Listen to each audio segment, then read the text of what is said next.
So, we will look at case studies of moderate climate where passive strategies have been used. The first case study that we will take is that of a low energy office building at SD Works, which is at Belgium. This office building, SD Works, is situated in Kortrijk, Belgium, and consists of two office floors on top of the ground floor with building services. At the southern end, the floors are connected with an open vertical circulation zone.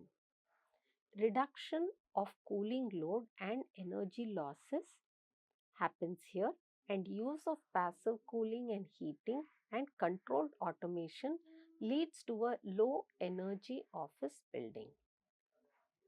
The plan of the building is very simple. The building comprises of four parts.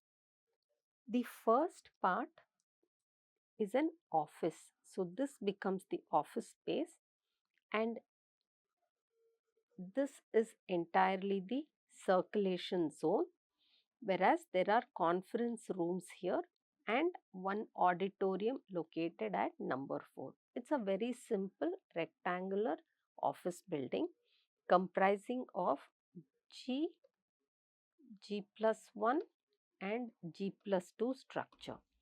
You would have already seen some kind of earth berming happens here, as you can see in this picture too.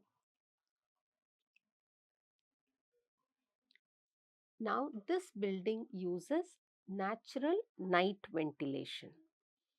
So at night, the outside air enters the office floors through the bottom hung windows located near the ceiling in the office on the north side. So you can see along the north side the provision for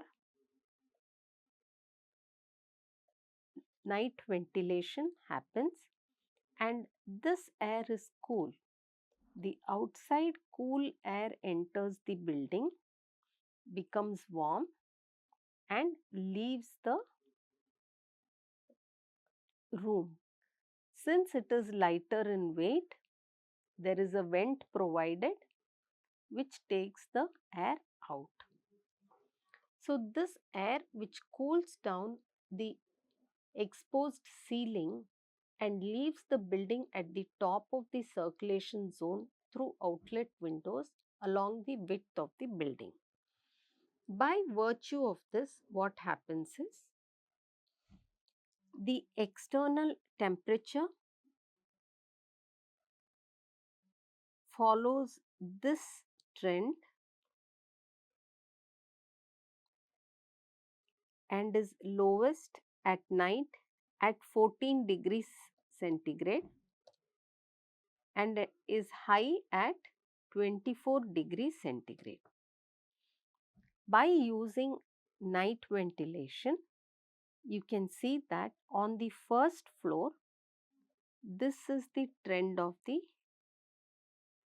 indoor temperature, and on the second floor, this is the trend of the indoor temperature. So the temperature ranges between 21 degrees and reaches at the max 24 degrees centigrade.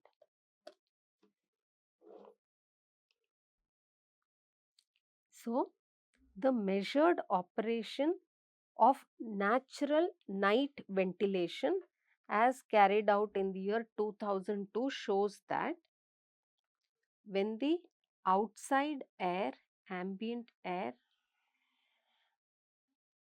follows this temperature variation, which ranges, say, on a, we will just take a random day, 14 degrees centigrade, and here you can see it is about 30 degrees centigrade. Whereas on the first floor, this is the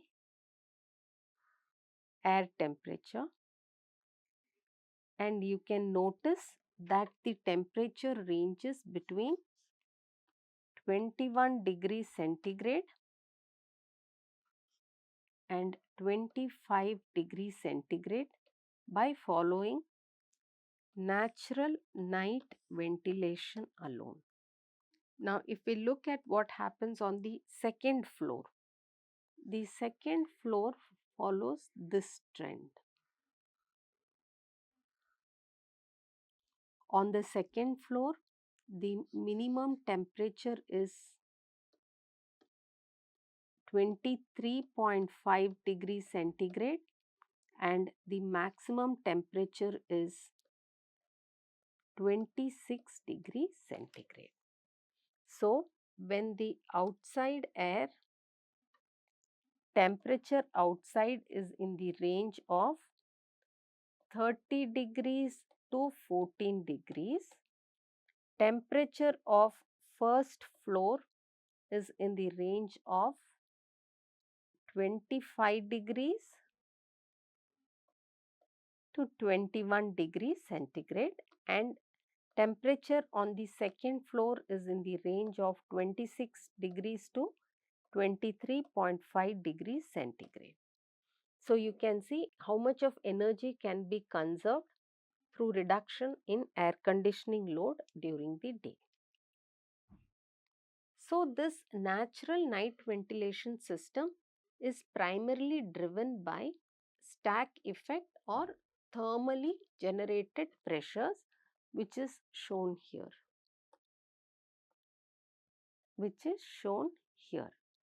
So, wind comes, and because there is a provision for the wind to escape. So, natural night ventilation operates 55 days from the end of June until the end of September. The cooling effect is higher on the first floor due to higher thermal stack effect. The surface temperature on the first and second floor respectively decreases at most 4 degrees centigrade and 2.5 degrees centigrade during the night times. The second principle that is used in this building is the earth-air contact, which works on the principle that the soil temperature at a depth of about 12 feet or more stays fairly constant throughout the year and is approximately equal to the average annual ambient air temperature. The ground can therefore be used as a heat sink for cooling in the summer and as a heat source for heating in the winter. In this case, during the day, a earth to air heat exchanger cools down the supply air flow. Concrete tubes with a diameter of 80 centimeter and length of 40 meters each are buried 3 to 5 meters deep and connected to the ventilation system. Here in this graph, you can see that when the external ambient air follows this trend, the earth to air temperature remains pretty much constant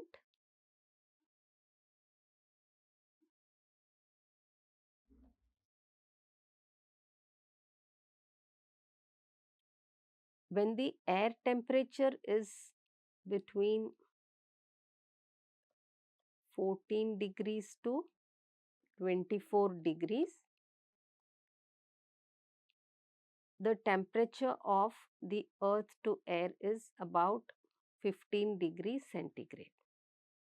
Then if you see the first floor and the second floor temperature.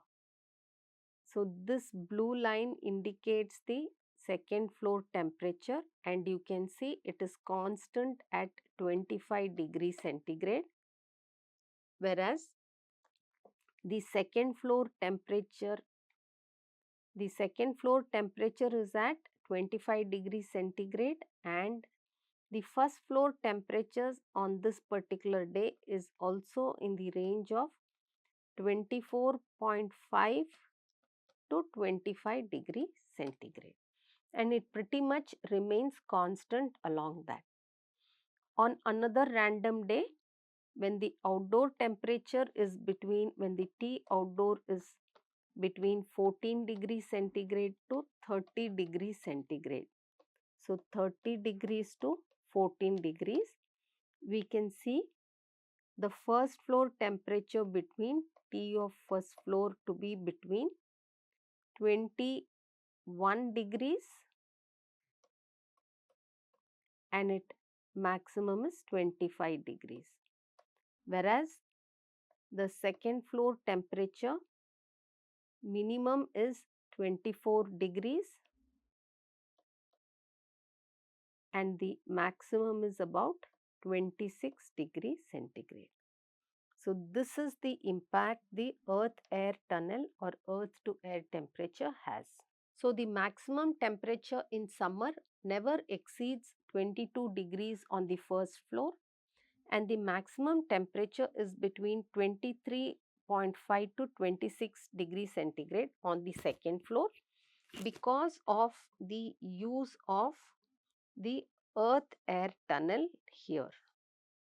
So, warm air, ambient air enters the tube buried at a depth of 4 meters, and as it moves through the tube, it radiates the heat outside,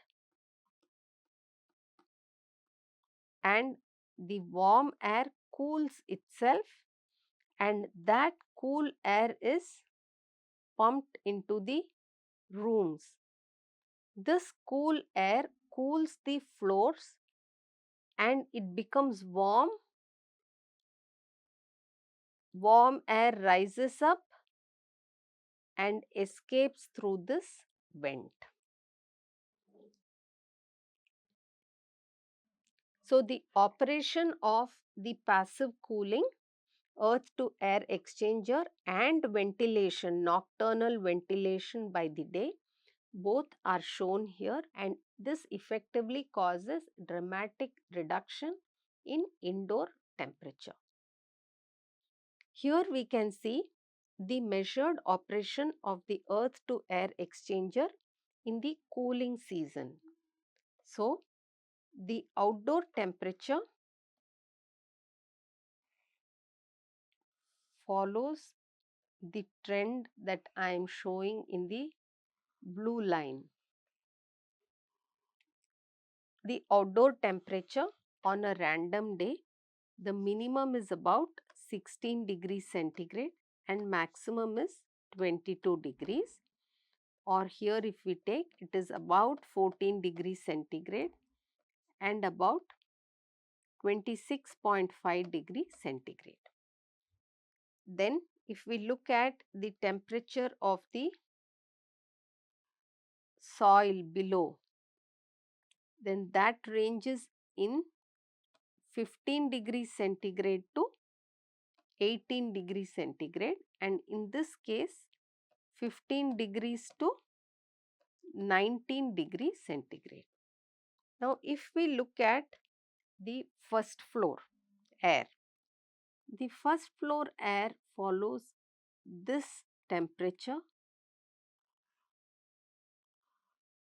wherein you can see that the minimum temperature here is 24 degrees centigrade and maximum is 25 degrees centigrade, and on this day the minimum is 22 degrees centigrade and the maximum is again 25 degrees centigrade.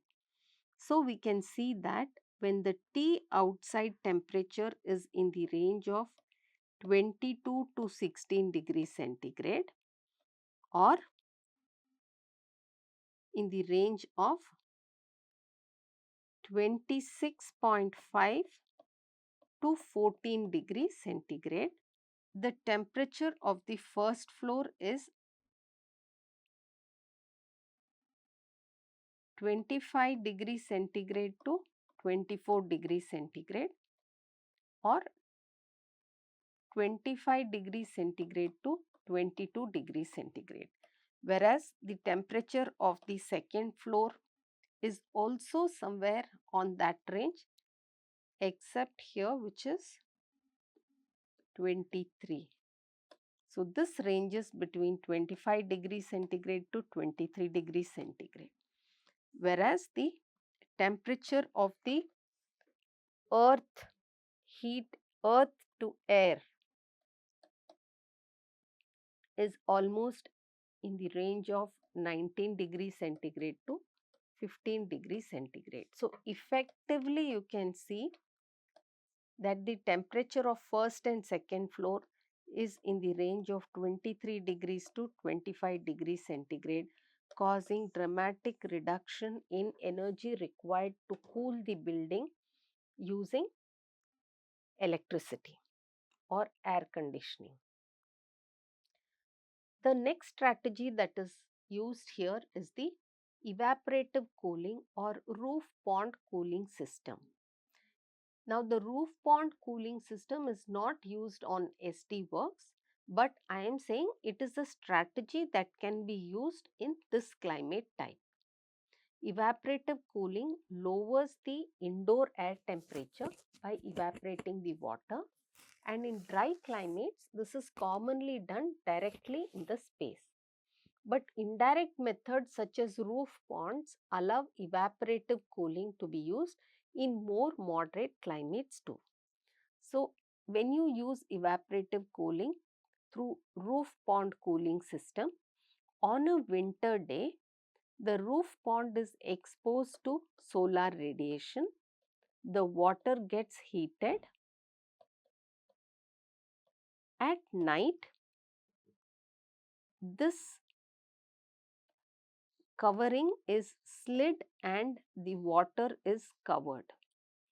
So, now here we have warm water which radiates its heat to the inside on a winter night. So, the indoors become comfortable. On a summer day, what happens is at night the water is kept exposed and then the night sky acts like a cooling sink. It absorbs the heat that is radiated from the water body and becomes cool. So, this water becomes cool. During the day, this covering is slid and the water is covered. So, the solar radiation falls on the cover, but this cool air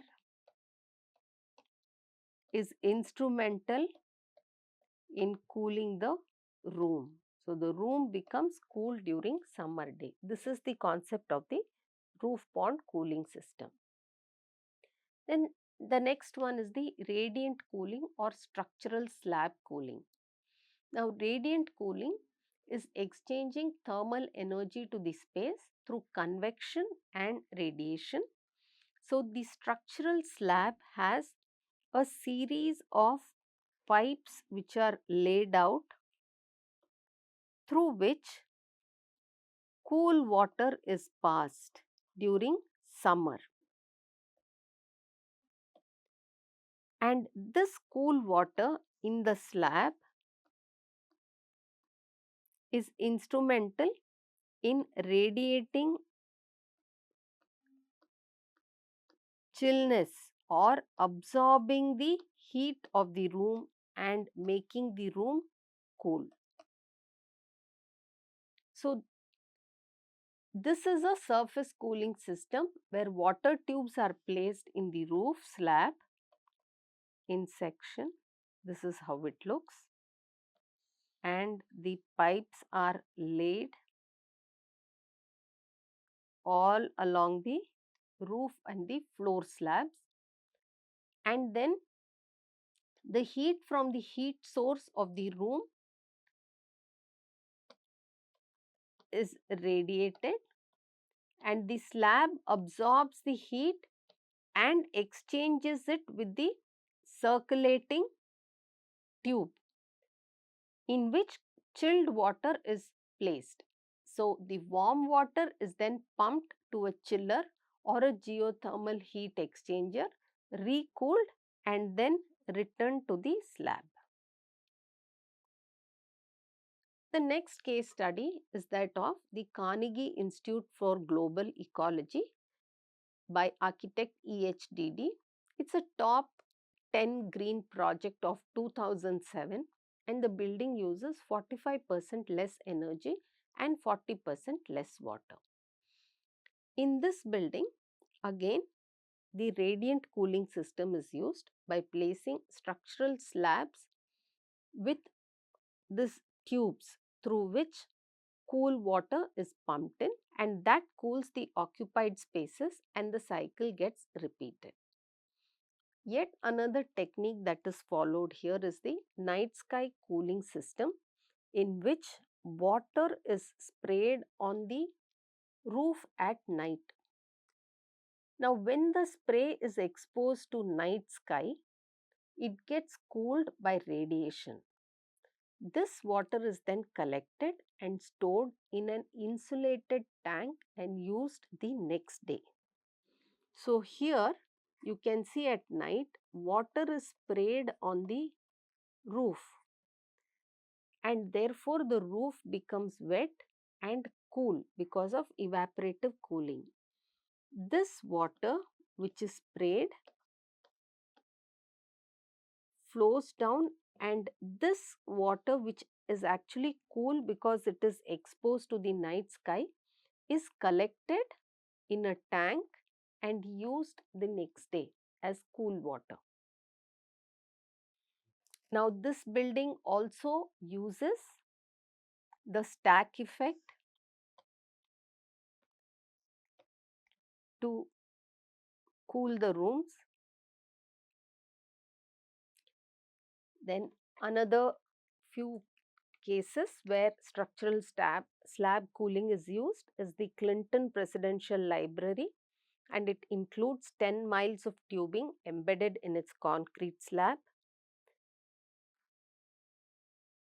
This building, now the advantages of structural slab cooling includes that it provides maximum comfort, gives draft free or no noise cooling, has lower sensed temperature, has lower investment costs, has lower energy costs, gives the architectural freedom for design because it does not hamper with the design of the building, requires minimal maintenance and is malfunction free in its operation. The same pipe can be used for heating as well as cooling. So, in general, if we see why we must apply this simple and advanced passive strategies is because an environmentally responsive architecture is not a fixed idea, but it's an evolving concept which should be redefined with context. Education should take a driving role in this evolution and we need to move beyond the technical fixes perpetrated by current practices and start extending the architectural vocabulary towards a climate responsive architecture, which means it is not just a cosmetic treatment but has value addition to the building. Being environmentally friendly is not just about energy saving but also about the better use of suitable materials. We have to use materials far more efficiently than we do currently. Now, increased importance must be placed on use of materials which are renewable, recycled and non-toxic, especially in the current scenario of accelerated global warming. Resource reuse and management will go a long way in efficient management of energy. Architects have to be creative in applying passive techniques and reuse materials for building components without compromising on safety and security of the inhabitants. Public awareness must be generated that such buildings are far superior to conventional concrete buildings. So, in today's class, we saw case studies where simple and advanced passive techniques have been applied in order to have energy efficient and sustainable buildings. We stop our class with this, and we will continue to have a look at the other climate types where simple passive and advanced passive strategies can be adopted. Thank you.